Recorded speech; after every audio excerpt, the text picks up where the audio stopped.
अस्सलाम वालेकुम। इस वक्त जनाब मैं जहांगीर में मौजूद हूँ और जैसे कि आप ये बोर्ड दे सकते हैं कि इफ्तिताह बदस्ते Idrees Khattak MPA PK 15 CNW highway division Nowshera, contractor जनाब पीर मोहम्मद एंड को। क्या कर रहे हैं ये लोग, आए आपको दिखाता हूँ, साथ रहें। ये वो एरिया है जहाँ पे 2 MPAs जो हैं वो काम कर रहे हैं। ये सामने रोड आप देख रहे होंगे, ये पिछले तकरीबन 7 साल से इस पे काम स्टार्ट हुआ था और उसके बाद इस काम को 2 पुलों की वजह से रोक दिया गया है। ये जहांगीरा में है, इदरीस खटक यहाँ के MPA हैं। जैसा कि मैंने आपको बोर्ड दिखाया, इस बोर्ड पर इन्होंने इसका इफ्तिताह किया है, लेकिन प्रैक्टिकली इसका इफ्तिताह 7 साल गुजरने के बाद भी नहीं हुआ।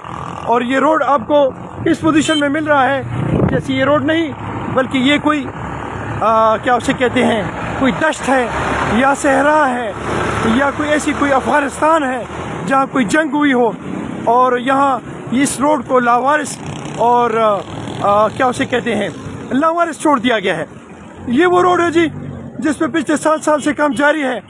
ताहाल PTI गवर्नमेंट इसको कंप्लीट करने में नाकाम है और हमारी जंग जो है बस सिर्फ कैमरों के हद तक, वीडियोस के हद तक, नारों और दावों की हद तक है कि काम पे टांग गई और या खातिमीन नबीन को पढ़ना या नहीं पढ़ना, कि पढ़ सका नहीं पढ़ सका।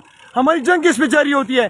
एक्चुअल जो आवाम की जो जंग है, आवाम के जो मसाइल हैं वो जू के तू पड़े हुए हैं, इसकी तरफ किसी की कोई तवज्जो नहीं।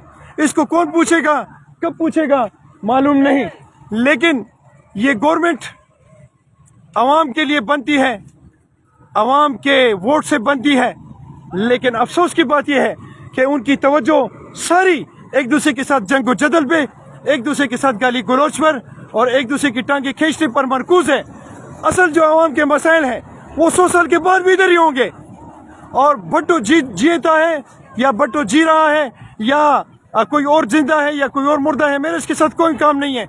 मेरा कौम आवाम के ये जो बेसिक मसाइल हैं इनके साथ हैं। ये मसाइल की तरफ ये कब आएंगे, इसका अल्लाह ही वाकिफ है और इसका अल्लाह ही हाफिज नासिर है। थैंक यू जी, अस्सलाम वालेकुम। पाकिस्तान जिंदाबाद।